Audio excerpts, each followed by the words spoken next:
go for an easy snowy fir tree, so I'm going to show you how I would achieve that. So the first thing I'm going to do is draw out the tree, and it can be very, very loose, just so you've got an idea of where it's going to go on the page. Doesn't have to be too precise, can be quite rustic. I've then got some masking fluid and a colour shaper, which is a silicone tipped shaper, which is classically used for pastel but works really well for masking fluid. So we're going to pop the masking fluid on, and this is going to preserve the white of the paper. So this is going to show you how to create that snowy effect. And what I'm thinking when I'm applying this on is, where would the snow sit on this tree?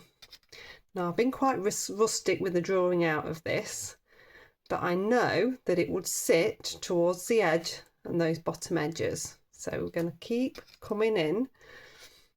I can pop some bits in.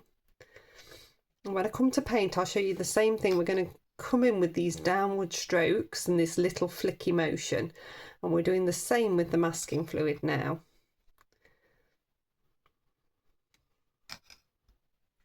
To create this. So this is going to dry, and then it's going to preserve the white of the paper when we take on the paint, and then we'll be able to rub it off at the end, add a little bit of shadow, and this will become our snow. Pop a little bit there as well. Okay, so I'll quickly dry this off. Okay, so that's nicely dry. You can see it better now as well. So I'm good to go. I'm going to wet the paper, the whole thing. This is just a little bit of Saunders Waterford. It's a nice cotton paper, so it gives you plenty of time, plenty of water. This is a squirrel mop brush. I'm just popping that on with. Okay, so I'm going to use round number 6. I'm going to dip into some cobalt blue, so we get a little bit of a blue sky starting to happen.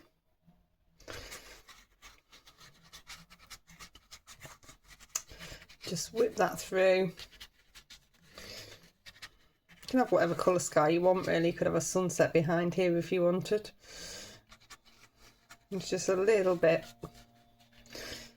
on there. I'm taking it into the tree because you always have sky behind the tree. Okay, I've got a nice mix. If I show you this, how thick it is. This is Viridian and Burnt Umber in there, so it's nice and thick.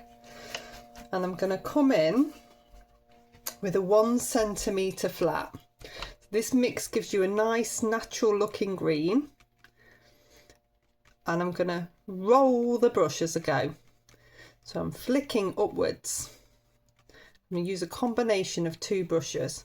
So I'm coming to those lines, but I'm taking it further than those very rustic lines that I did. And I'm coming over the masking fluid. And this flat brush gives a really nice effect, especially when you're using thicker paint. That little rolly twist, can you see me doing that? That's what you need to do, the action. And that gives you a really nice flicky out tree. And I want you to take it further than the snow. So those little bits of snow have got to have something to rest on. They can't be floating mid-air, so you can take that colour further than the snow. If you're using a wood pulp paper, all that happens with it when you're doing this is you just need to move a little bit quicker. You get to a point where it becomes quite difficult to use the flat. So I'm going to come away from the flat, just give that a little rinse. I'm going to come down to around number 6. And we're just going to come underneath each of these bits of snow. We're going to really make sure we're emphasising the shadow underneath the snow for the starter.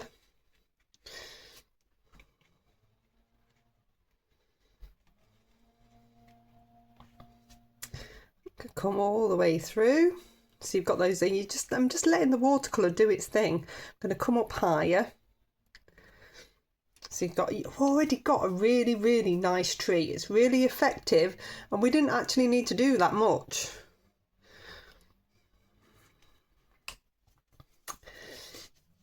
And then with that same mix, I'm just going to come through. So as it's starting to dry a little bit, I'm going to create more depth by doing little flicks. These little flicks, and I'm keeping them towards the centre. I'm just going to give it a little bit more depth.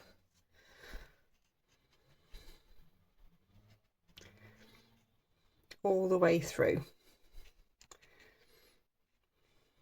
Do some little flicks down here, so it's really thick on my brush, but it's creating a really nice effect. Whatever you do, don't keep coming, the bits will dry, don't keep coming right to the edge. You want an element of softness there near the edge as well. It's a bit of both. Hard and soft edges work really well together. All hard edges or soft edges don't work as well. So it's just getting that nice combination.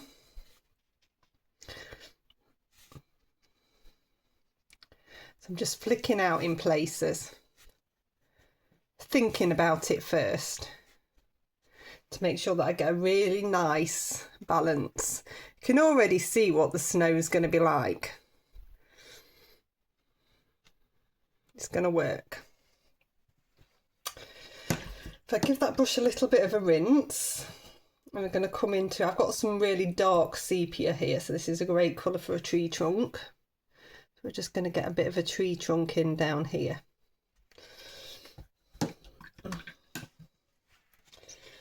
Just taking some of the water off my brush so it's nice and clean, and I'm just going to just soften it in at the bottom. Just get that bit of a nicer shape. So we've got a really now nice shadow happening underneath the tree. I'm going to bring that a little bit through. Use that colour as a shadow. Okay, I'm going to dry that one off. Okay, so that's nicely dry. You must make sure that it's nicely dry before you try to take the masking fluid off. What I've got here is a masking fluid remover, which helps to get this off. I'll put a link on the description or in the comments, just so you know where you can get them from. You can get them off Amazon. They're relatively cheap, and it just saves your fingers. As I've got older, I've got less oil in my fingers, and doing this to rub it off tends to hurt a little bit. So this just makes it easier.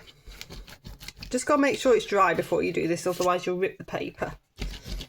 I never have a problem drying with a hairdryer either. It seems to be fine. So I'm just rubbing all of these off. So we've got really, really nice effective snow now.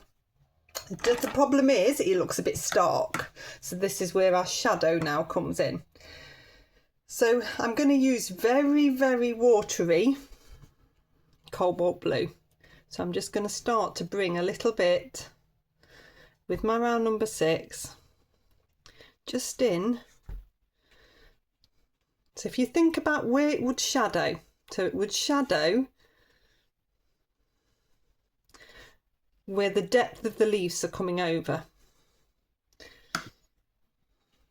So you just pop in a little bit of very watery cobalt blue shadow where they would come over. That will start to ground them in, or ground them on. Just make sure it's not too strong. In fact, it's in places some of the green's actually moving, and that's working quite nicely as well.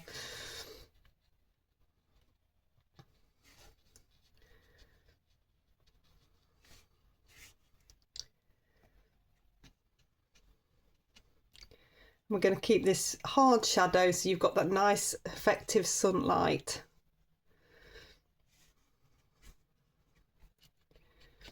It's just really those bits that would flick over.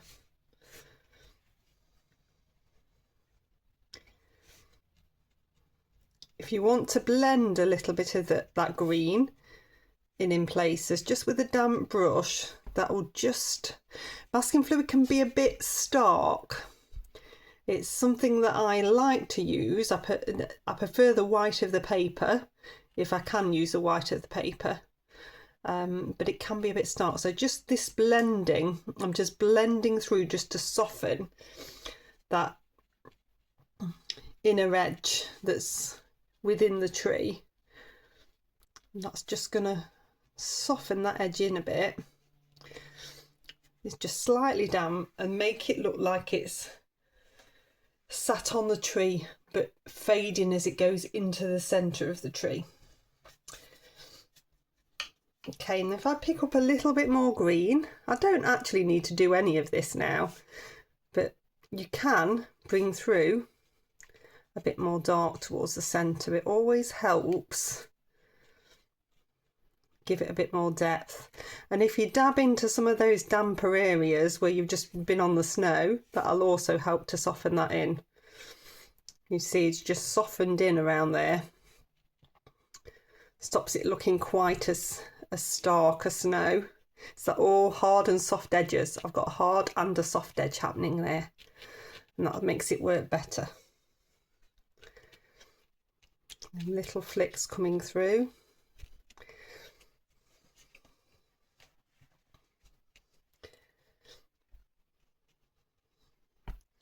There's all different ways you can create white snow. You can create it with white acrylic ink, you can create it with white gouache, you can just leave the white of the paper and try and paint round it. But this is a nice, effective, easy way for you to learn how to do it.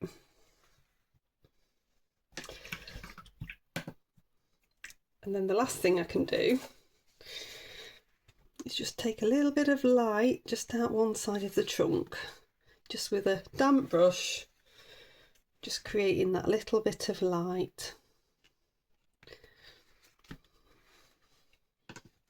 And there we go.